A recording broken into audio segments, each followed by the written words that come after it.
यथार्थ भगवान की जय।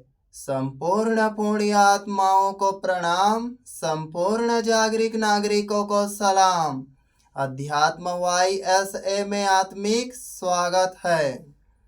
मेरे मासूम मित्रों, माँ प्रकृति के बच्चों, जैसा कि आप जानते हैं, मनुष्य का सर्वांगीण विकास और अध्यात्म सर्व जन साधारण हो सके, वास्तविक ज्ञान लोगों के पास पहुंच सके, इस उद्देश्य से यह वीडियो बनाया जाता है।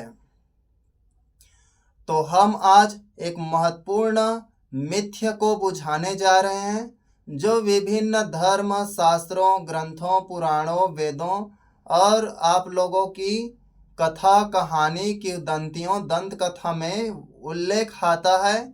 सभी पंथों में इसकी कहीं न कहीं मान्यताएं हैं और वैज्ञानिक भी इस चीज से पूरी तरीका से या तो है बोलता है या ना बोलता है, और एग्जैक्ट बोलो तो कुछ भी संभव हो सकता है, पता नहीं, बोलते हैं। और वह शब्द है अमृत, अमर और अमरत्व। अब इसमें क्या बोलना कि अमर नाम का कोई चीज है ही नहीं है, तो खारिज कर देने से और स्वीकार कर लेने से यहाँ कुछ नहीं होगा, वास्तविक अर्थ में कुछ बदलाहट नहीं होगा। तो सबसे पहले इसके बारे में, उत्पत्ति के बारे में जानते हैं। उसके बाद हिंदू धर्म में कहाँ कहाँ पर उल्लेख है और किस प्रकार के मिथ्य और झूठ है उसके बारे में जानेंगे। झूठे कहानियों के बारे में जानेंगे या झूठे साहित्यों के बारे में जानेंगे।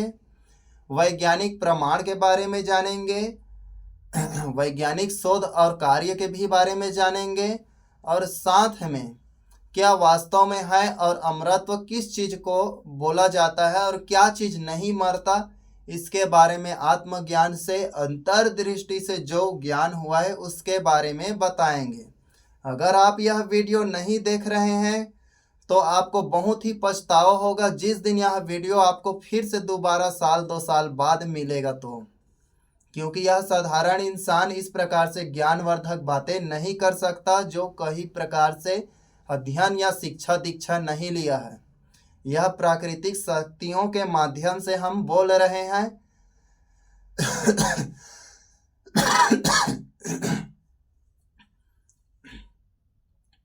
तो चलिए हम चलते हैं। अमृत शब्द कहाँ से आया?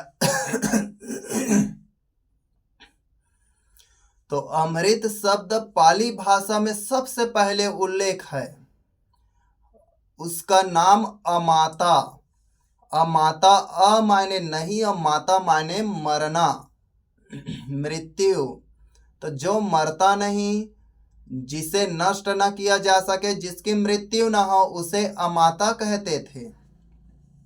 इसी अमाता से वैज्ञानिकों या फिर साहित्यों में प्रमाण मिलता है कि तत्संबंधित अर्थ रखने वाला शब्द यूनान भाषा के अम्ब्रोसिया से आया है, और अम्ब्रोसिया से हिंदी ये संस्कृत में अमृत शब्द आया है और संस्कृत में सुधा शब्द आया है।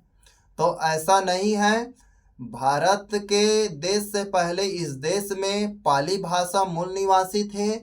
पाली भाषा में इसका बहुत ही सार उल्लेख अमाता नाम से वर्णन होता था, और पाली भाषा का बच्चा संस्कृत है, तो संस्कृत में इसका संस्करण या चोरी या फिर कॉपीराइट किया गया है।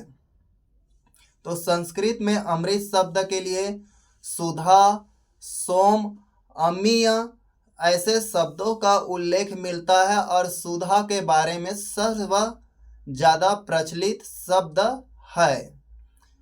तो पाली के बाद वेदों में सबसे पहले यजुर्वेद में सुधा का प्रयोग आया, और जैसा कि आप जानते हैं पाली का विकृत रूप ज्ञान का दुश्मन है, इस रूप में प्रस्तुत करते हैं। तो सोम के लिए, सोम मायने जो सोमरस मदिरा शराब है, ब्राह्मणों का मुख्य पेय पदार्थ, आर्यों का विदेश से लाया हुआ यह मदिरा, उसको अमृत का उपाधि दिया गया था। देखो, अमृत इसको दिया गया था। यह प्रमाणित जानकारी है। गायत्री परिवार के तुम लोग पंडित श्री राम शर्मा बोलते हो, मैं राम शर्मा बोलता हूँ। वो झुठलाने का पूरा कोशिश करेगा, वो सच्चाई नहीं बताएगा। वो ये भी नहीं बताएगा कि उनके वंशज गौ मांस खाते थे और गोमेध करते थे। राम अश्वमेध करता था और मेष वेद करता था और नर बलि भी करता था। ऐसा रामायणों में भी उल्लेख है। हिरण मांस खाते थे आर्य जो ब्राह्मण है पहले। तो यहाँ सच्चाई का बिना निष्पक्ष पक्षपात रहित जो भी है जैसा भी है वस्तु स्थिति है यथार्थ वर्णन होता है। यह भारत का संविधान धारा 19 अनुच्छेद 19 का भाग 1 में हमें स्वतंत्रता विचार अभिव्यक्ति का अधिकार के तहत आप भी हमसे संपर्क कीजिए। आप भी जो भी है बस हकीकत बोलना है, हम आपका सपोर्ट करेंगे। अब चलिए चलते हैं उपनिषद में इसको क्या बोला जाता है। तो अधन मर, अ माने नहीं, मर माने जो मरता नहीं। अमर यही शब्द है। अमर पुरुष लिंग है और अमृता स्त्रीलिंग है। गांव में अमर अमृता नाम से भी व्यक्ति मिलता है। अब उपनिषदों में अमर का क्या वर्णन है? तो विधाम अमृतम श्रुते, विद्या से अमृत की प्राप्ति होती है। बहुत ही सुंदर शब्द है, खुद का रचना नहीं किया है, कहीं से पाली आली से लिया ही है, लेकिन यह भी स्रोत यही है। और जब पढ़ रहे थे पढ़ाई उस समय भी एक श्लोक आता है, विधाम च यस्य वेदोमय सह। जो व्यक्ति विद्या और अविद्या दोनों को जानता है वह अविद्या और विद्या से मृत्यु तक और मृत्यु से अमृतत्व या अमरत्व को प्राप्त कर लेता है। अर्थ इसका ये है कि अविद्या विद्या दोनों को जानने से ही वास्तविक विद्या है, और उसके बाद मृत्यु को स्वीकार करता है, मृत्यु को पा जाता है, और मृत्यु को भी विद्या विद्या जानने के वजह से उससे वह पार हो जाता है, और उससे पार होने के बाद जो उनमें तत्व रहता है वह अमृतत्व है, ऐसा बोला जा रहा है। तो ज्योतिष शास्त्र में भी इसका उपयोग करते हैं। अमृत सिद्धि योग, तो अमृत माने जो मरे ना या जो विफल ना हो, और सिद्धि माने जो सिद्ध हो चुका है, और योग माने जुड़ना। तो ज्योतिष शास्त्र के अनुसार ग्रह नक्षत्र तारे पिंड दशा दिशा दिन तिथि वार ऐसे इस स्थितियों पर गणना करते हैं और उसके आधार पर अमृत सिद्धि योग निकालते हैं।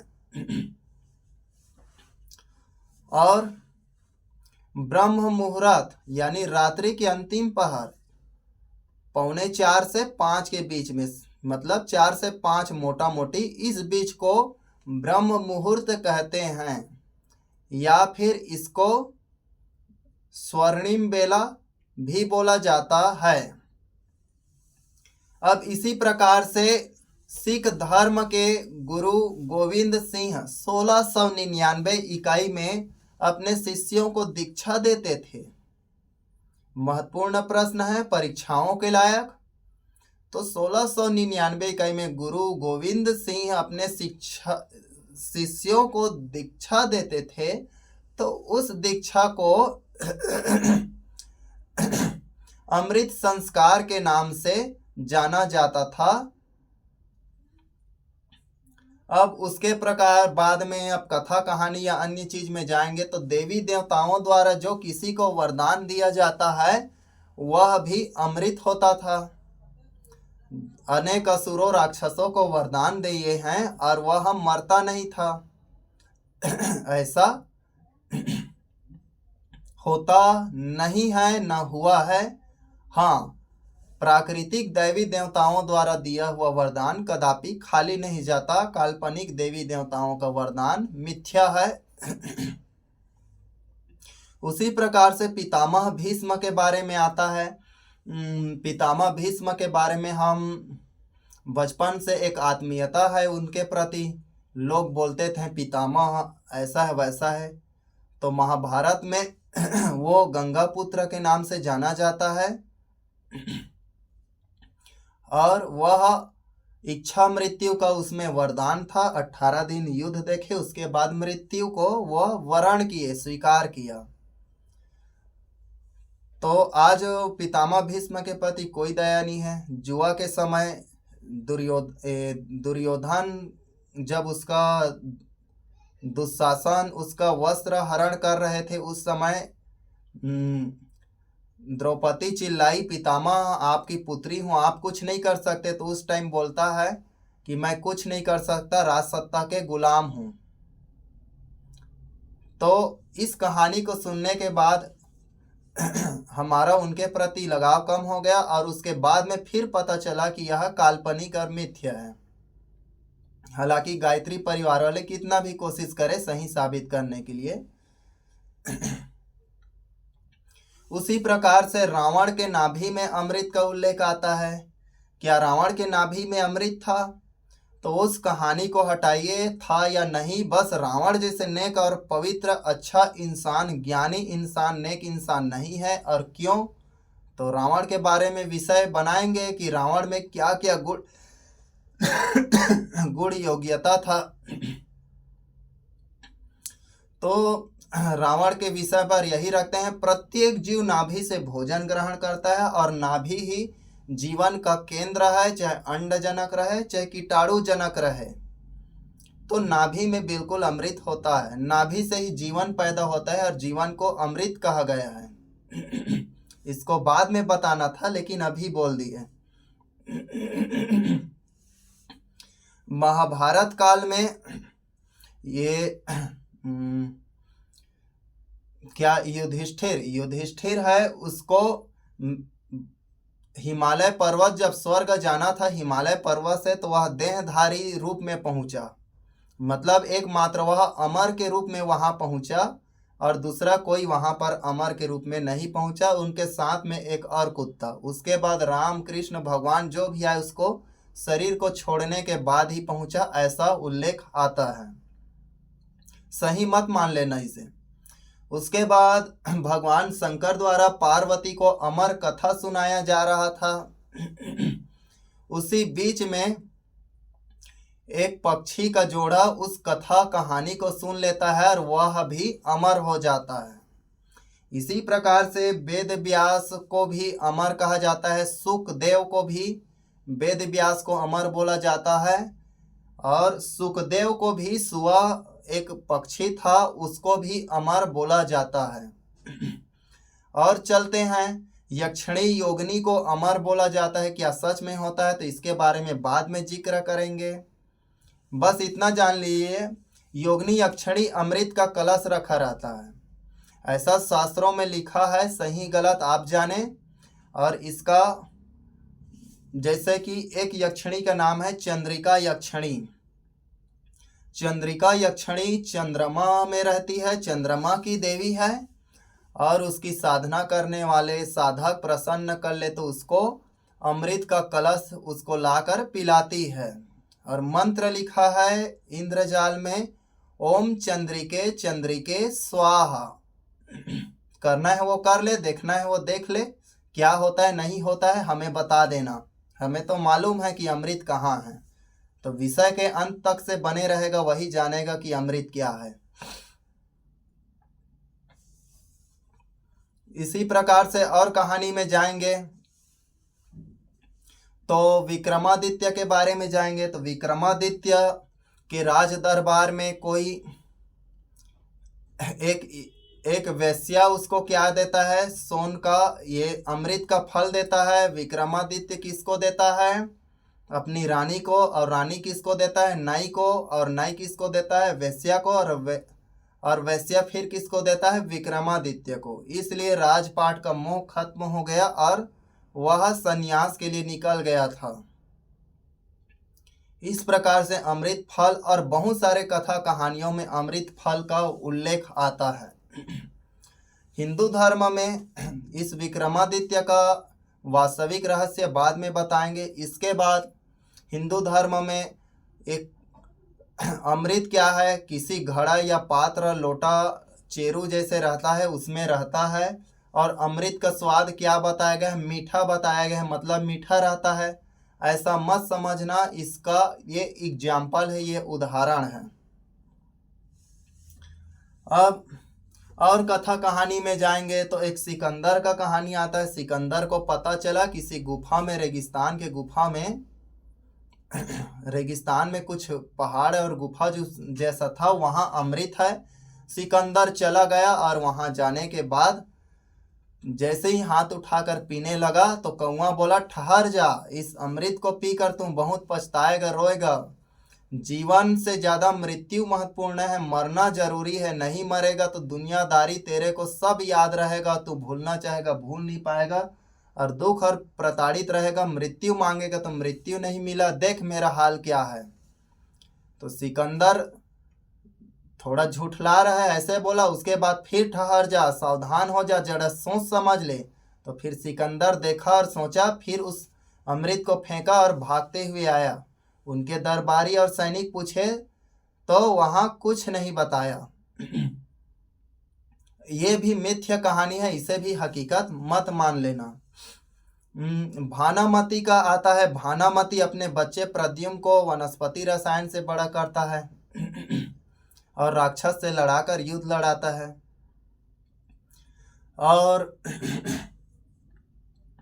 और बहुत सारे कथा कहानी हैं, जिसमें मान लीजिए एक कथा बना लेते हैं। भगवान शिव का एक राक्षस असुर था जो बहुत घोर तपस्या किया। तो उस असुर का नाम रख लेते हैं घोर दुष्टासुर। ठीक, तो घोर दुष्टासुर वरदान पा गया भगवान शिव का। तो अब वह तांडव मचाने लगा इस दुनिया में, या भगवान शिव रहेगा और मैं रहूंगा, उसके बाद कोई नहीं रहेगा। तो उसने क्या है, भगवान के बनाए हुए सृष्टि लीला, जीव जंतु, पेड़ पौधे सबको मारने लगा। पूरा त्राही माम हो गया सारे जगह। और वो घोर दुष्टासुर क्या बोलता था कि दुनिया को मैं मारूंगा और भगवानों का बनाए हुआ सृष्टि मिटाऊंगा, उसके बाद मैं खुद सृष्टि बनाऊंगा और खुद मालिक रहूंगा, बोलता है। इतना प्रलय हो गया कि देवी देवताओं को पकड़ता था, काट देता था, खा देता था, बहुत उपद्रव मचाता था। ब्रह्मा का सिंहासन डोलने लगा, विष्णु का शेष नांग डोलने लगा, धरती डगमगाने लगा, इधर उधर उसके पाप और अत्याचार से प्रलय छाने लगा। और उसके बाद त्राही माम करते हुए भगवान शिव के पास सब लोग गए। तो भगवान शिव क्या किया, भगवान शिव अमृत का जो कलश था उसको तो पिला चुका था। तो उस अमृत का कलश धन्वंतरी को पकड़ाया था, और धन्वंतरी उस कलश को, धन्वंतरी के पास जाकर उस कलश को भगवान शिव जी ने फिर देवताओं को पिलाया। उसी दिन से देवता लोग भी अमर हो गए और घोर दुष्टासुर भी अमर हो गया, मगर उत्पात तो मचा ही रहा था। तो घोर दुष्टासुर का भगवान विष्णु भी अमर हो गया, ब्रह्मा विष्णु अमर हो गया। तो ब्रह्मा उसके लिए अलग अलग जगह बनाए कि इसका मुंडी यहाँ रहेगा तो यहाँ नहीं आ सकता, इसका हाथ यहाँ रहेगा। तो ब्रह्मांड के अलग अलग ब्रह्मांडों में उसका अलग अलग हिस्सा विष्णु काट दिए। ब्रह्मा ने विधि बताया, और अन्य देवी देवता है उस अंग को, उस टुकड़े को पवन, वायु देवता, बजरंग बली, इन सब ने लेकर ब्रह्मांड के अलग अलग हिस्सों में उसको रख दिया ताकि वह जुड़ मत पाए। तो बोल ठग नारायण भागवत भगवान की गए हो। ऐसा कहानी लिखने से कितना अच्छा लगा, मगर यह सच्चाई नहीं है। तो हिंदू शास्त्रों में अमृत शब्द कहाँ से आया, तो देवताओं और असुरों के बीच में अमृत पाने का होड़ लगा, और दोनों ने बीच में अमृत पाने के लिए क्या है, समुद्र मंथन किया। और समुद्र मंथन किससे किया, सांप से। एक तरफ देवता लोग, एक तरफ राक्षस लोग, दोनों के बीच में समुद्र मंथन हुआ अनेक प्रकार से। कहीं पर 21 प्रकार के रत्न, कहीं पर 52, कहीं पर 10 या 11 प्रकार के रत्न। तो बाद में धन्वंतरी प्रकट हुए अमृत का कलश लेकर। फिर देवताओं राक्षसों में लड़ाई हुआ और उसके बाद शांति किए देवता और राक्षस के मुखिया लोग, और सब लोग मिलकर पीने और खाने के उद्देश्य से बैठे और देवता लोग परोसने लगे। देवताओं को अमृत दिया जा रहा था और राक्षसों को बेवकूफ बनाया जा रहा था। तो देवताओं के पक्ष में राहु और केतु नाम का दो राक्षस भेष बदल कर आ गए। तो चंद्रमा सूरज जान गए तो विष्णु को बताए। विष्णु तुरंत धड़ से अलग कर दिया गर्दन। और राहु और केतु आज भी अमर है, ऐसा कहानी में बोला जाता है। और वह चंद्रमा और सूर्य को इसी नाम से ग्रहण करता है, ग्रास करता है। मगर यह गलत बात है। जब चंद्रमा और सूर्य, जब पृथ्वी, चंद्रमा और सूर्य के, पृथ्वी का एक भांवर गोल चंद्रमा भ्रमण करता है और चंद्रमा पृथ्वी सूर्य का, तो पृथ्वी और सूर्य के बीच में चंद्रमा आ जाए तब सूर्य छिप जाता है, इसलिए सूर्य ग्रहण है बोलते हैं, जबकि ऐसा नहीं है। इसको राहु और केतु बोलते हैं। ये काल्पनिक कथा पहले नहीं जानते थे तो लोग को बेवकूफ बना दिए कि राहु ने सूर्य को पकड़ लिया, केतु ने चंद्रमा को।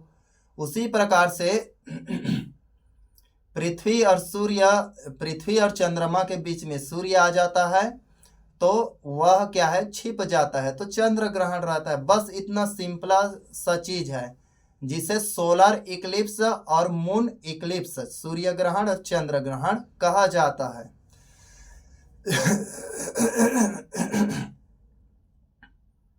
अब इसके बाद हम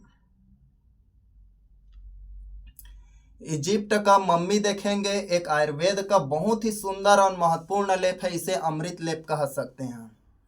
देखो 5000 6500 साल पुराना है, उसके बाद भी शरीर वैसा का तैसा है। ऐसा एक और देश है जहाँ पर मुर्दे को फ्रिज में रखा जाता है बर्फों में, और उसके बाद उसके जन्म के दिन निकाला जाता है और उसको बीड़ी सिगरेट वह पिलाते हैं। उसके बाद बर्फ और उस कब्रिस्तान एक अलग से उसका चार्ज देते हैं, वहाँ फिर छोड़ दिया जाता है उसे। तो अमरत्व से इसे कोई चीज लेना देना नहीं है। आयुर्वेद में हल्दी को अमर बोला गया है। बहुत ही महत्वपूर्ण और सुंदर जड़ी बूटी औषधि है। उसी प्रकार से आंवला को बोला गया है अमृत के तुल्य। और रामायण में एक दोहा भी है, करतल गत अमल समाना, जान ही तीन काल निज ज्ञाना। जिस प्रकार आंवले में विटामिन सी की मात्रा है जो आंखों की रोशनी बढ़ाता है, ठीक ऋषि ज्ञानी लोग जान गए, इसीलिए परमात्मा का ध्यान लगाते हैं, या इधर उधर जो भी बोल रहा है इस प्रकार से उल्लेख है। तो देखिए रामायण कितना आधुनिक है। आंवले में विटामिन सी की मात्रा है, यह अभी अभी का खोज है प्रमाणित रूप से, लेकिन इसे भी रामायण में लिख दिया है। और मुझे तो ये ज़्यादा डर लगता है, डर नहीं लगता है लेकिन आप लोगों के लिए डर लगता है। जो मेरा ज्ञान है यह गायत्री धर्म वाले पा जाए। देखो हमारा गुरुजी पहले से लिख कर चले गए हैं बोलेंगे, और उसके नाम से छाप छाप कर प्रकाशित करेंगे। जैसे बुद्ध का ज्ञान जो अपने लिए पसंद नहीं, दूसरों के लिए प्रयोग ना करे, आचार्य पंडित श्री राम शर्मा युग निर्माण, वो ज्ञान किसका है वो धर्म वाले नहीं जानते, मगर ये इंसान अपना ये प्रयोग नहीं करते हैं, सच्चे हृदय स्वीकार नहीं करते कि बुद्ध का ज्ञान है। एक और शब्द है, प्यार और सहकार से भरा पूरा परिवार ही धरती का स्वर्ग है, पंडित श्री राम शर्मा। बिल्कुल गलत, महात्मा बुद्ध का ज्ञान है भाई ये।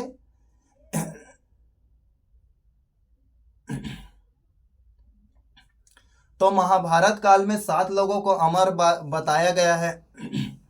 अश्वत्थामा को अमर बताया गया है, बजरंगबली को अमर बताया गया है, राजा बलि को अमर बताया गया है, और वेद व्यास को अमर, परशुराम को अमर, मार्कंडे को अमर,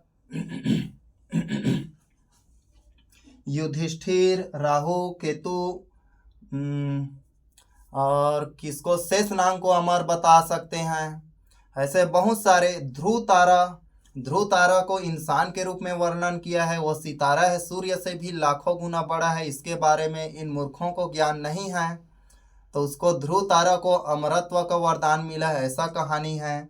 और भक्त प्रहलाद का कहानी है मिथ्या कहानी।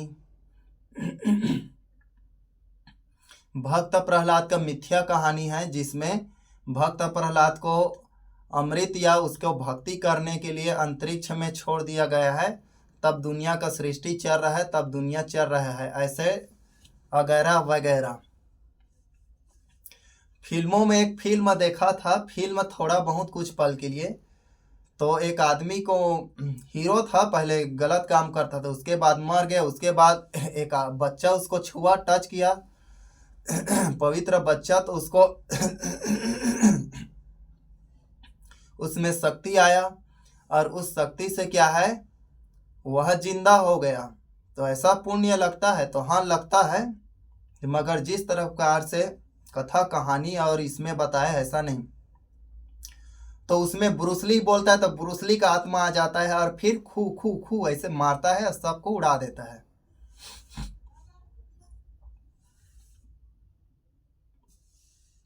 अब हम क्या देखते हैं,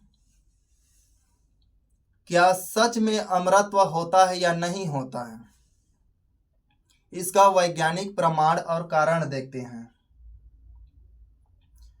तो ट्यूरिटाप्सिस डाहर्नी, याद हो गया, ट्यूरिटाप्सिस डाहर्नी, यह एक जेलीफिश है जो कभी नहीं मरता, मेडिकल रूप से प्रमाणित हो चुका है। और अभी अभी नए शोधों से पता चला है, हाइड्रा नाम का पौधा है, वह मरता ही नहीं है, तालाब सूख जाए उसके बाद बच जाए, उसके बाद भी उसका अस्तित्व रहता है। उसी प्रकार से एक बीमारी है, आजकल लोगों को बुखार या ज्वर आया है, बोलो मत, क्यों? ज्वर तो आता ही नहीं है, सीधा लोगों को बोलो टाइफाइड आ गया है क्या, और जिसको एक बार टाइफाइड आ जाता है उसको टाइफाइड ही होता है, ज्वर मुश्किल से अचानक होता है। तो साल्मोनेला टाइफी, यह भी अमर जीव है, यह द्विगुणन विधि से कार्य करता है। जैसे इसका कोशिका द्रव्य साइटोकाइनिन है, वह साइटोकाइनिन एक, मान लीजिए गोला है, रोटी है, वह रोटी दो टुकड़े में साइटोकाइनिन द्विखंडन द्वारा टूट जाएगा कोशिका द्रव्य, उसके बाद आधा जो रोटी है वो फिर पूरा हो जाएगा, इस प्रकार का आधा रोटी वो फिर पूरे यानी पूरा कोशिका बना लेगा। उसके बाद दो बन गया, वह चार टुकड़ा होगा, और फिर वही चार पूरा जीव बन जाएगा, पूर्ण जीव। उसके बाद 4 8 होगा, 8 16 होगा, 16 32 होगा, 32 64 होगा, 64 108 होगा, 108, ऐसे करते करते एक एक नहीं 128 होगा, 64 दूनी, उसके बाद 1028, ऐसे ऐसे टाइप द्विगुणन विधि से वह बढ़ता जाएगा। आपके पेट में रहता है ई कोलाई या इश्चेरिचिया कोलोई, यह भी द्विगुणन विधि से या 1 से 2 ऐसा बढ़ता रहता है। तो बहुत सारे, जैसे स्टार फिश है, स्टार फिश 5 भुजाओं में रहता है, इसीलिए उसको स्टार कहते हैं, क्योंकि रात को जो टिमटिमाता हुआ तारा 5 प्रकार के रोशनी यानी कोण में दिखाई देता है धरती से। तो उनका एक आर्म भुजा कट जाए तो वह एक भुजा भी एक शरीर का निर्माण कर लेता है। क्यों करता है, कैसा करता है, उसमें चेतना है, उसमें प्रतिलिपि कॉपी है, फोटो कॉपी करते हैं ना, जैसे पाली भाषा का फोटो कॉपी संस्कृत नहीं है, लेकिन उससे निष्कृष्ट रूप में या कम अर्थों और कम गुण और स्वाद में है। तो कॉपीराइट प्रतिलिपि बना लेता है और फिर नया जीव बन जाता है। छिपकली का पूछ कटता है, वह भी पूरा हो जाता है, ऐसा रहता है। तो अमृत के बारे में हम कैसे जानें? तो साधारण लोग खान पान को अमृत बोल देते हैं, आत्मा को अमृत बोल देते हैं, परम आनंद आनंद को अमृत बोल देते हैं।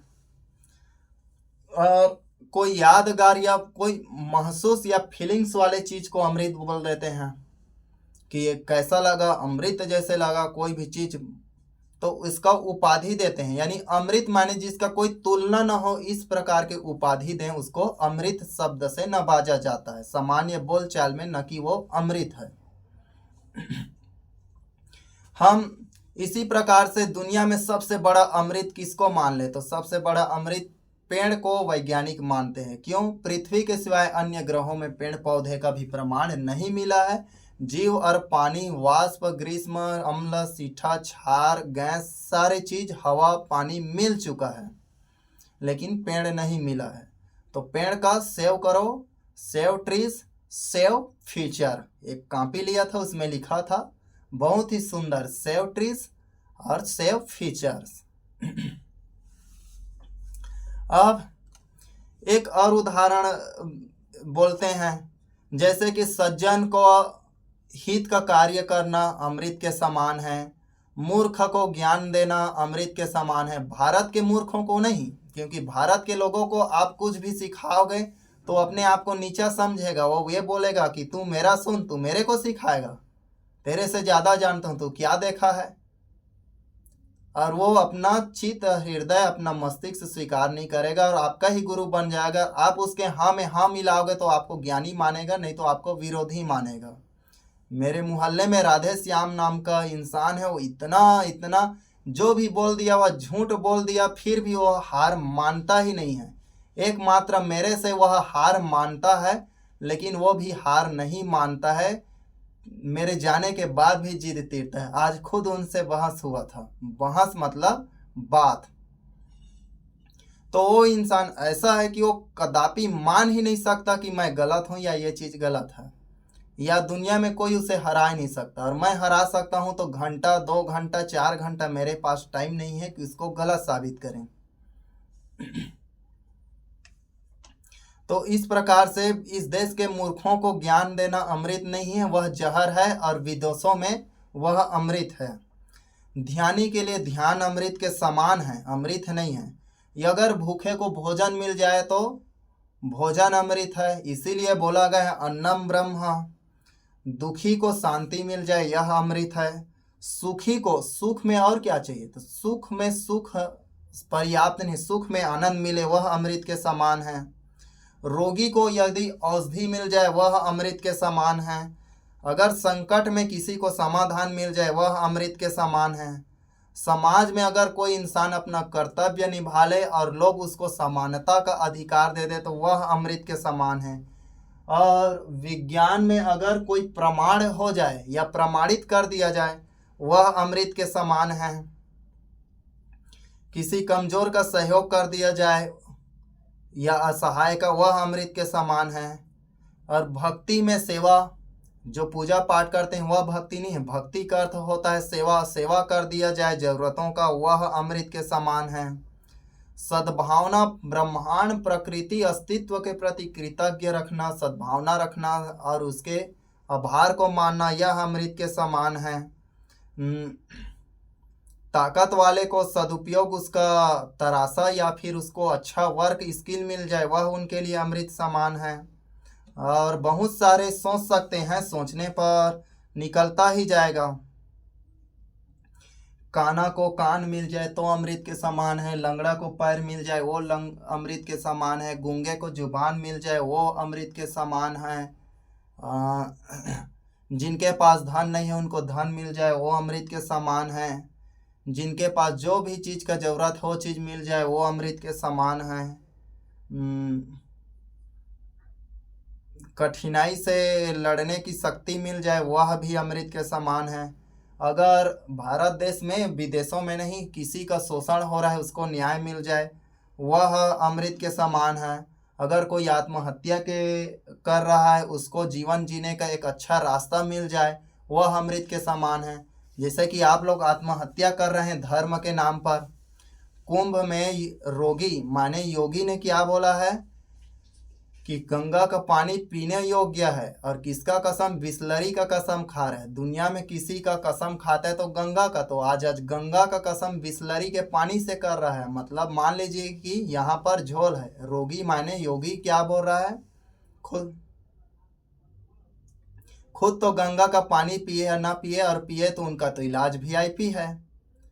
तो 81 गटर में से 44 गटर का मल मूत्र पानी सब गंगा में प्रवाहित हुआ, और लोगों को शासन द्वारा, रोगी द्वारा माने योगी द्वारा यह सूचना बोर्ड और सूचना कराना था कि गंगा का पानी पीने योग्य नहीं है। आपके धर्म और आस्था को हम ठेस नहीं पहुंचाएंगे। जो स्नान करना चाहता है, खाना पीना चाहता है, और जो भी करना चाहता है वह अपने मर्जी का मालिक है, वो अपना ही काम करे, उसमें कोई दिक्कत नहीं है। मगर पानी स्नान करने योग्य नहीं है। शासन को इतना करना चाहिए था। मगर क्या बोले बेशर्मों के बारे में। उनको धर्म के नाम पर उनका राज सत्ता चलेगा। तुम लोग बीमार, जितने भी कुंभ से आए हैं 70 से 72% लोग बीमार पड़े हैं। और यही वीडियो पहले हमने बोला था कि कुंभ का पानी पीने योग्य नहीं रहेगा। मासूम मित्रों, पानी मत पीना, और पीना है तो उबाल कर, छान कर, फिल्टर कर कर, जैसा भी, बिना उसका संशोधन करके पीना हानिकारक होगा। मगर यह वीडियो नहीं फैला। अब आज बोल रहे हैं, इसके बाद भी नहीं फैलेगा तो कौन सुधरेगा? तो हमें अध्यात्म का ज्ञान देना सबसे ज़्यादा जरूरी है, और वीडियो फैलाना आप लोगों के हाथ में है। तो चलिए जानते हैं क्या सच में अमृत होता है। तो सांस गहरा कीजिए, कमर कसना नहीं है, कमर ढीला करना है, बस सीधा करके बैठना है। अब चलिए मैं थोड़ा सोच सोच कर बोलता हूँ कि क्या सच में अमृत है। अमृत है तो क्या चीज़ है?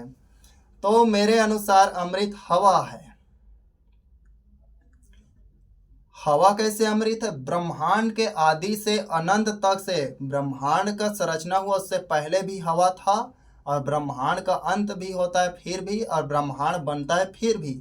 हवा से ही चेतना बनता है मित्रों। हवा अमृत है। मिट्टी अमृत है। क्यों? अब पृथ्वी में ही मिट्टी है, बाकी में नहीं, बाकी में भी है। जहाँ धरातल है वहाँ टूटेगा फूटेगा पत्थर, चट्टान, पिंड, और वह पर्थ में गिरेगा, वह क्या होगा? अमृत होगा। मिट्टी भी अमृत है। बिना मिट्टी के जीवन संभव नहीं है।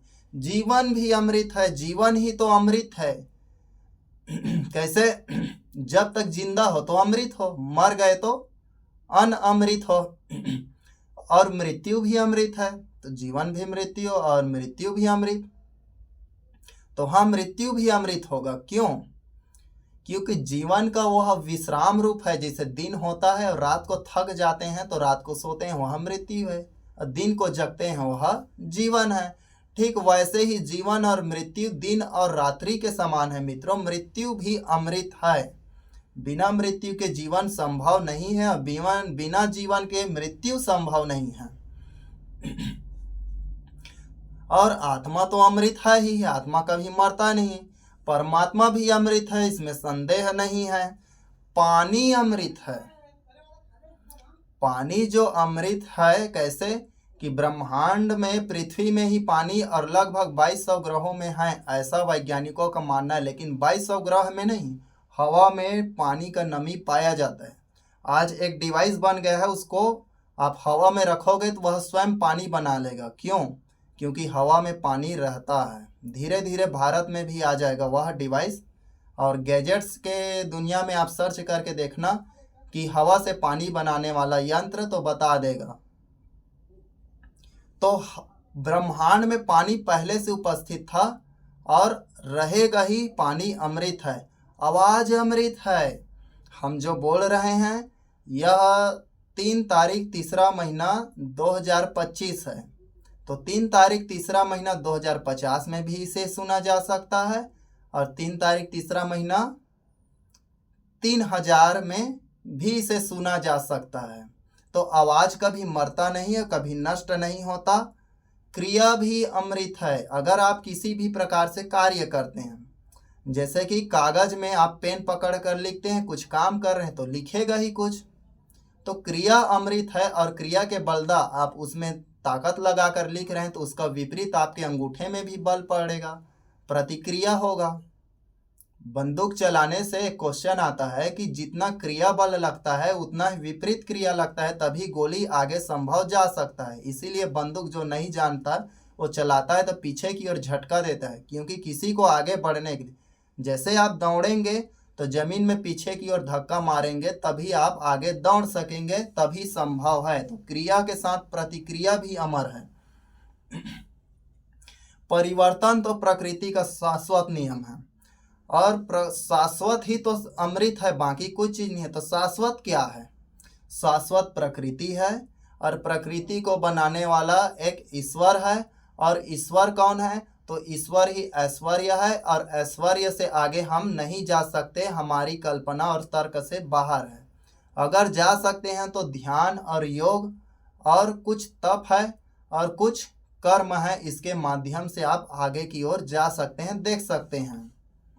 जैसे कि बैठे बैठे उड़ा नहीं जा सकता, किसी भी प्रकार से यंत्र में बैठकर उड़ोगे या तो किसी भी मशीन यंत्र से आप आगे की ओर या सिद्धि साधना से बढ़ सकते हैं। तो परिवर्तन अमृत है, जड़ और चेतन भी अमृत है। चेतना जो चिप है, मेमोरी है, ज्ञान है ब्रह्मांड में कि पानी ऐसा बहेगा, हवा ऐसा बहेगा, यानी इन पदार्थ तत्वों में भी चेतना है। निर्जीव में भी चेतना है, लेकिन मृत चेतना है, मगर पूर्ण वह मृत नहीं होता, तो उसमें भी अमरत्व है। जड़ में भी अमृत है, तो जड़ कैसे अमृत होगा? तो ये शरीर जड़ चीजों से बना है और इसमें आत्मा ऊर्जा चेतना से बना है।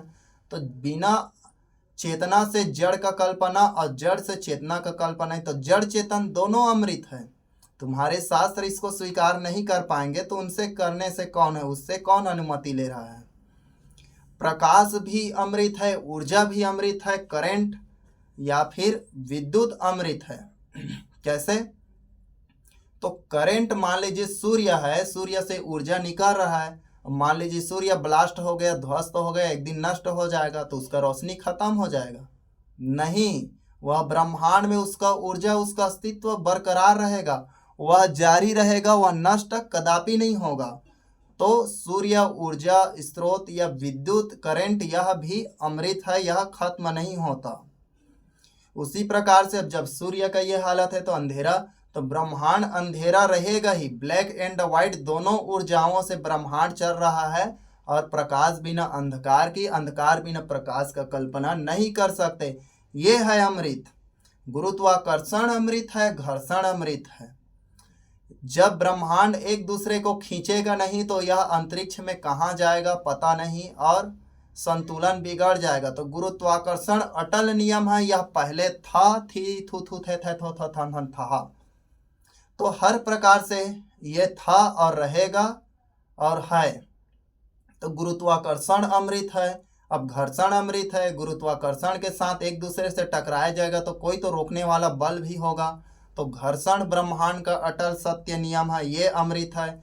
ये सृष्टि अमृत है, ये सृष्टि संसार क्यों, ये नष्ट नहीं होता, नष्ट होने के बाद फिर बनेगा, निस्संदेह बनेगा, यह अमृत है। यह ब्रह्मांड अमृत है, ब्रह्मांड विध्वंस होगा फिर बनेगा, फिर विध्वंस होगा फिर बनेगा, ये आवर्तन है, चक्र है। यहाँ सभी चीज वही आवर्तन में चलता रहता है। अंतरिक्ष अमृत है, हवा अमृत है, अग्नि अमृत है, अग्नि माने ऊर्जा, पृथ्वी अमृत है, आकाश भी अमृत है, आकाश हमेशा से था, है और रहेगा, आकाश भी अमृत है। विचार अमृत है, विचार और ज्ञान हमेशा से था और रहेगा। विश्वास अमृत है, विश्वास तो आप जानते हैं, विश्वास से इम्पॉसिबल भी पॉसिबल हो जाता है। असंभव को संभव करने की शक्ति है विश्वास में, मगर सही तरीके से विश्वास किया जाए तो। गुड़ को गोबर बन जा बोलोगे तो नहीं बनेगा, गोबर को क्या बोलोगे हीरा बन जा बोलोगे तो नहीं बनेगा। श्वास प्रश्वास अमृत है, जब तक आपका सांस चल रहा है तब तक अमृत है, श्वासों में जान है। और प्रश्वास, सांस को छोड़ेंगे तब तो सांस लेंगे, तो सांस प्रश्वास अमृत है। सूर्य और चंद्रमा अमृत है, सूर्य मतलब वही सूर्य नहीं, प्रकाश भी नहीं, ये मर जाएगा, मिट जाएगा, वो तो बात अलग है, मगर वो उसका अस्तित्व रहेगा। चंद्रमा टूट जाएगा तो ये बर्फ वाला पृथ्वी का चंद्रमा टूटेगा, लेकिन यही एकमात्र चंद्रमा नहीं है।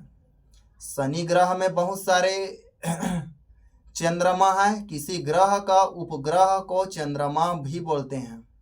और फोबोस डिमोस भी ये मंगल का है शायद उपग्रह। और शनि का टाइटन सबसे बड़ा उपग्रह है। बृहस्पति, जुपिटर में सबसे ज़्यादा उपग्रहों की संख्या, चंद्रमाओं की संख्या बताया जाता है वैज्ञानिक। स्वाभिमान अमृत है, आप मर जाएंगे लेकिन आपका स्वाभिमान जिंदा रहता है, यह अमृत है। संतुष्टि अमृत है, संतोष से बड़ा कोई अमृत नहीं है, क्योंकि इच्छा और मन कभी भरता नहीं, इससे बड़ा अमृत नहीं है। इसी प्रकार से समर्पण अमृत है। जब दुनिया से थक हारो कुछ भी नहीं रहता तो आप किसी चीज के प्रति समर्पण करते हैं। किसके प्रति? सही चीज। जब आसमान में बिजली लगातार गिरे, इधर उधर करंट बहे या बाढ़ तूफान आए तो आप क्या करोगे? समर्पण करोगे। आप मरना नहीं चाहते, मगर मृत्यु के समय आप अपने आप को किसको समर्पण करोगे? प्रकृति को। या एक दिन खुद बोलना पड़ेगा कि हे भगवान उठा ले। तो समर्पण भी अमृत है। इस प्रकार से आप संस्कार अमृत है। संस्कार प्रकृति का संस्कार, इंसानों का दिया हुआ संस्कार नहीं, वह भी अमृत है। वह संस्करण करता है, गंदगी को साफ, साफ को गंदा, और प्रकृति का चक्र इसी प्रकार से चलता रहता है। मित्रता अमृत है।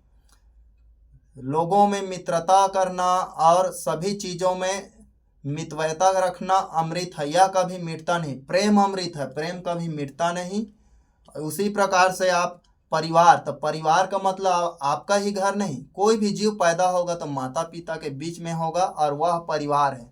तो जब तक जीवन संभव है तब तक परिवार अमृत के समान है। आप कहाँ से बहते बहते पानी की धार तक से, वो आया, उसका बाप आया, मैं आया, आने वाला फिर आएगा, आएगा आएगा, बहते बहते बहते बहते आ रहे हैं।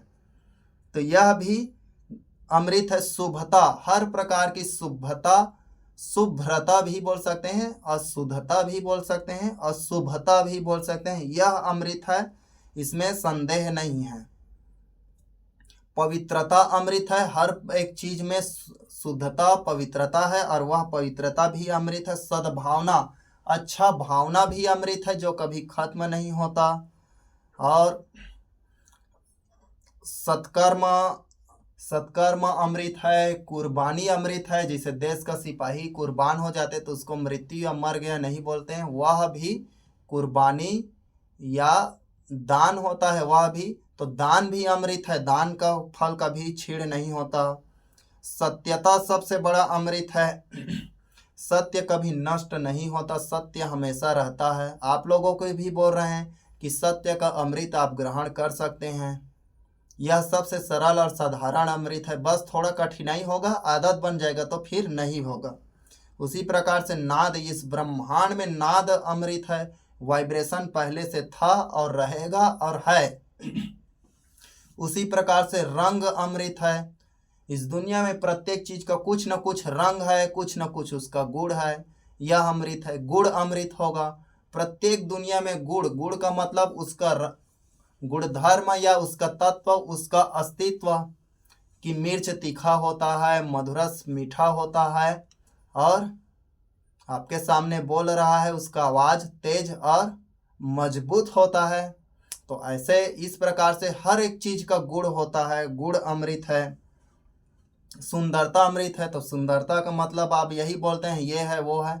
तो ब्रह्मांड का, प्रकृति का प्रत्येक चीज सुंदर है, चाहे वह कीड़ा मकोड़ा हो, चाहे मनुष्य, पक्षी, हाथी, गाय हो। बस आपके देखने में अंतर है। आप देखते हैं तो किसी को सुंदर नोटिस कर दें, किसी को गंदा। जब दुनिया में सब गंदा रहेगा तो सुंदरता किसको कहेंगे? अब जब सब सुंदर रहेगा तो गंदा किसे कहेंगे? तो सुंदरता, गंदाता यह मस्तिष्क का विचार है। प्रकृति का बनाया प्रत्येक चीज सुंदर है।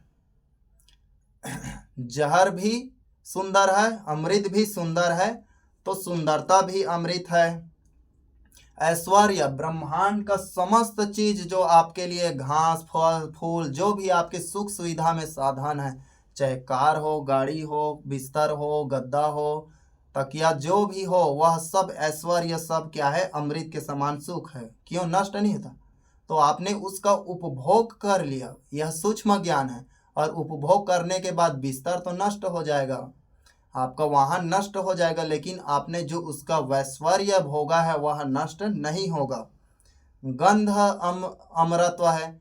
दुनिया में हर एक चीज का खुशबू होता है, चाहे मिट्टी का सूंघो वह भी खुशबू देगा, चाहे घास को सूंघो वह भी खुशबू देगा, चाहे बारूद को सूंघो वह भी खुशबू देगा, चाहे पानी को सूंघो वह भी खुशबू देगा। तो दुनिया में गंध भी एक प्रकार से अमृत है, पुण्य अमृत है। अच्छा कार्य किए तो वह फलता जाएगा। एक मान लीजिए पेड़ लगाए, उसके बाद पेड़ बढ़ता जाए बढ़ता जाए, पुण्य से भी अमृत कहा जा सकता है। शून्य को अमृत कहा जाता है, रूप को अमृत कहा जाता है, स्वाद को भी अमृत का उपाधि दिया जाता है। अब स्वाद माने खाने पीने फल फूल ही नहीं, स्वाद माने संसार की जितने भी चीजों में, जैसे मेरा आवाज आपको अच्छा लग रहा है तो इसमें कुछ आवाज या स्वाद है। जैसे गाड़ी का कोई आवाज सुनाई दे रहा है तो गाड़ी में का हार्न अच्छा लगा तो वो है, हालांकि हार्न अच्छा नहीं लगता, लेकिन संगीत का आवाज अच्छा रहा तो उसमें कुछ न कुछ रस है जो दिखाई नहीं दे रहा है, जो मस्तिष्क उसको ग्रहण करता है रस। इसका आवाज अच्छा है भाई तो उस आवाज में रस है, इसका ये चीज खराब लगता है भाई, उसके वही खराब उसका रस है। कोयल अच्छा कुहकता है, चहकता है चिड़िया, वह अच्छा लगता है। उस सारे चीज में संसार में सब में रस है। अगर किसी स्त्री को ऐसे मान ले टच कर दिया तो वह उसमें, वो तो फीलिंग्स द्वारा पता चल रहा है, लेकिन उसको ये पता चल रहा है कि ये इंसान का छुआ है या किस दृष्टि से छुआ है, उनके अनुसार, उनके माइंड के अनुसार रस पैदा होगा। पैरों में कांटा चुभा तो चुभने का दर्द हुआ, तो उसमें भी रस है, समझिए। तो रस और स्वाद का मतलब खाने से नहीं है, ये आत्मा और मस्तिष्क के साथ भी संबंध रखता है। तो चलिए और अमृत के बारे में जानते हैं, सोचते समझते हैं। एक एक चीज के बारे में उल्लेख करेंगे तो दिन पहा जाएगा, ये रात पहा जाएगा। उसी प्रकार से समय और काल को सबसे बड़ा हम अमृत मान सकते हैं। समय से बड़ा कोई अमृत नहीं है, क्योंकि समय हमेशा से था, है, रहेगा। उसी प्रकार से तत्वों को मान सकते हैं, जैसे कि तांबा है, तत्व है, तो उसको मिटा दिए, पीस दिया और जमीन में फेंक दिए तो वह नष्ट हो गया नहीं। उस तांबे का तत्व मिट्टी में मिल गया, मिट्टी से पेड़ पौधे में गया, पेड़ पौधे से फिर वह तांबा उसमें रहेगा और उसके बाद सड़ गल कर फिर मिट्टी बनेगा, फिर रहेगा। बस उसका रूप बदला है, मगर तांबा है और रहेगा। जैसे कि कार्बन पेड़ से कार्बन पेड़ ये गोंद रेजिन से कार्बन या ट्यूब टायर बनाते हैं। ट्यूब टायर को जला दिए, उसका राख को सेक लेंगे तो कार्बन बन जाएगा। वही कार्बन प्रकृति में गिरेगा और जमीन में वह बिखरेगा या फिर एक जगह रहेगा तो फिर भी वह कार्बन रहेगा, वह अस्तित्व घटेगा नहीं। तो कार्बन, ऑक्सीजन को हम लोग अमृत कहेंगे, क्योंकि बिना ऑक्सीजन का, हवा को तो बोले हैं लेकिन ऑक्सीजन उसमें मुख्य घटक है। उसी प्रकार से हम और किसको अमृत बोलेंगे? साधना को अमृत बोलेंगे, क्योंकि एक बार किसी भी चीज का साधना कर लिए, सिद्धि कर लिए तो आप उसका विफल नहीं होगा। उसी प्रकार से सिद्धि हो गया, कोई भी चीज सिद्ध हो गया, वह कभी विफल नहीं होता। भले ही आपके कर्मों से वह शक्ति आपसे छीन जाता है या प्रकृति उसको छीन लेता है, जैसे बैगा गुनिया लोगों का शक्ति चला जाता है ना, उसी प्रकार से पूजा यानी सम्मान करना भी सबसे बड़ा और सबसे बड़ा संघर्ष मान लीजिए। आपका शरीर क्यों चल रहा है? कीटाणुओं या जीवाणुओं से लड़ रहा है तभी तो जिंदा है। तो संघर्ष भी एक बहुत ही बड़ा अमृत है। परोपकार भी सबसे बड़ा अमृत है। पुकार या फिर और क्या क्या बोल सकते हैं, और बहुत सारे चीज अमृत है, बस आप लोग नहीं जानते। परमात्मा का बनाया संपूर्ण अस्तित्व, संपूर्ण अंग प्रत्यंग, कण कण, रोम प्रतिरोम, चेतना जागृति, संपूर्ण अस्तित्व, संपूर्ण अंश, सर्वे सर्व सब अमृत है, बस आप लोगों का नजर में कमी है। और क्या अमृत है? तो आपके सामने कौन सा यूट्यूब चैनल चल रहा है? यथार्थ, जो है, प्योर है, श्योर है, यथा है, जो आपके सामने है, जो प्रस्तुत है, जो सही अर्थ है, वही यथार्थ अमृत है। यथार्थ सदमार्गदर्शन, जो सदमार्गदर्शन देना, यह सबसे बड़ा अमृत है। यथार्थ सदमार्गदर्शन अंतर्वाणी, अंतर्वाणी जो अंतर का वाणी, हमारे शरीर से जो आवाज निकल रहा है, अंतर से जो बोला जा रहा है, आपके अंदर से भी एक बोला जाता है, वह कौन है? आत्मा बोल देते हैं, हम उसको बताएंगे। मगर यह बात सुनो बोल रहा है तो सुन रहे हैं, नहीं सुनो बोल रहा है तो नहीं सुनोगे। तो यह भी एक अमृत है। तो संपूर्ण परमात्मा का दिया हुआ चीज अमृत है, और अमृतत्व का हम उपभोग करने वाले हैं। और परमात्मा अमृत है, आपका आत्मा अमृत है, संपूर्ण अस्तित्व अमृत है। मगर अमृत किसको बोला है? जो शाश्वत है, सनातन है, जो हमेशा से था, है, रहेगा, इसी को अमृत बोलते हैं। तो आज का वाणी यहीं पर रोकते हैं, क्योंकि समय बहुत बहुत लंबा हो रहा है।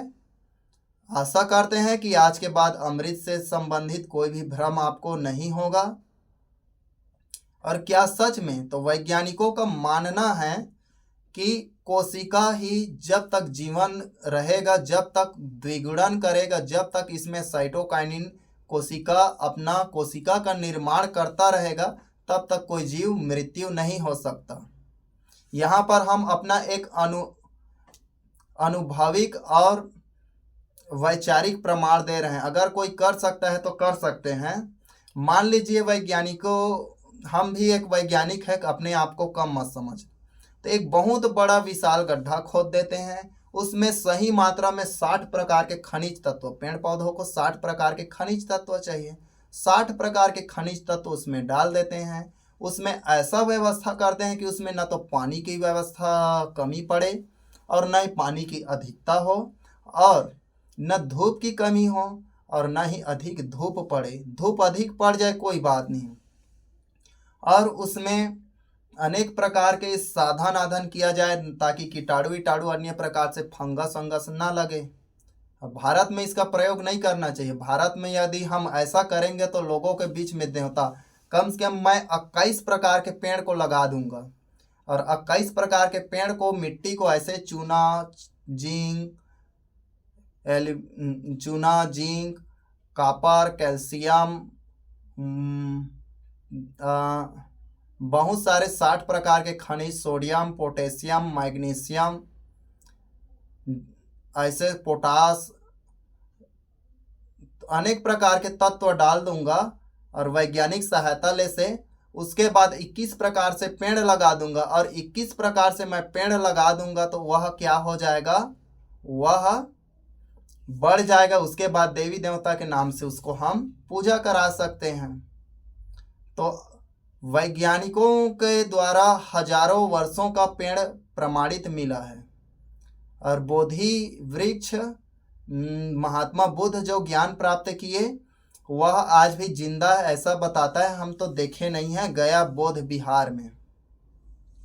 तो गया बोध बिहार में एक मिथ्या आपको बुझला देते हैं, सुलझा देते हैं कि गया बोध में महात्मा बुद्ध को बोधि वृक्ष में ज्ञान मिला। तो इसके ज्ञान को पचा नहीं सके ब्राह्मण लोग, तो वहीं पर पिंडा दान करवाते हैं, और वहाँ का कुछ पत्थर में झांकते हैं तो उसका आत्मा दिखता है, ऐसा आप लोगों को बताते हैं। जबकि ऐसा कदापि नहीं है। बुद्ध का असली ज्ञान वहाँ लोग आकर न जाने, बल्कि विकृत ज्ञान जाने। इस उद्देश्य से वहाँ बौद्ध को, गया को आप लोगों को पौराणिक कथा कहानियों में डुबा दिया गया है। तो अनेक धर्म भारत के कुधर्म हैं, धर्म का जो नासी है, धर्म नासी, वो लोग इसको सत्य बताएंगे। तो बुद्ध का ज्ञान अमृत है। आज विज्ञान ज्ञान, और दुनिया का सबसे पहला समाज सुधारक और दुनिया का सबसे पहला मोटिवेशनल प्रेरणादायक कौन है? कृष्ण नहीं है, बुद्ध है। बुद्ध का डुप्लीकेट है कृष्ण। बुद्ध के जो ज्ञान है, जो उसकी सौंदर्यता है, उसकी लीला है, उसकी जो महिमा है, उसको कृष्ण में, काल्पनिक में कन्वर्ट कर दिया ताकि बुद्ध को आप भूल जाएं और कान्हा में डूबे रहें। तो हम आशा करते हैं आज का विषय बहुत ही सुंदर और अच्छा लगा होगा और सभी लोगों के पास इसे पहुंचाने का कोशिश करें। हर कोई जाने, सबको अधिकार है, सबको सुनने का अधिकार है और ज्ञान अमृत है। ज्ञान से बड़ा कुछ अमृत नहीं है। पढ़ो लिखो, होनहार हो और मस्त रहो, जीवन को स्वर्ग बनाओ और स्वर्ग से भरा संसार बनाओ। अपने चित्त, अपने कर्म, अपने व्यवहार की दशा को सुधारो। अपने गांव, समाज, राज्य, देश को सुधारो, विश्व को सुधारो। दूसरों का काम करो, ये अमृत है। दूसरों के लिए नाम करो, ये अमृत है। कुछ अच्छे काम करो, ये अमृत है। आपके जीवन ही अमृत है और शिक्षा से बड़ा अमृत नहीं है। तो मनुष्य का जो ज्ञान आज स्रोत है वह हजारों लाखों साल से मनुष्यों के पूर्वजों ने संग्रह किया है। वह धीरे धीरे अवतरण होते होते आज यहाँ आए हैं। तो हम पिछला वीडियो अवतार और नांग लीला, राम लीला, अन्य प्रकार से लीलाओं के बारे में हम लोग देखेंगे। तो अभी बस इतना ही विषय रखते हैं, समय कुछ ज़्यादा हो रहा है। तो ठीक है, I love you friends, see you again. Happy happy happy, be happy.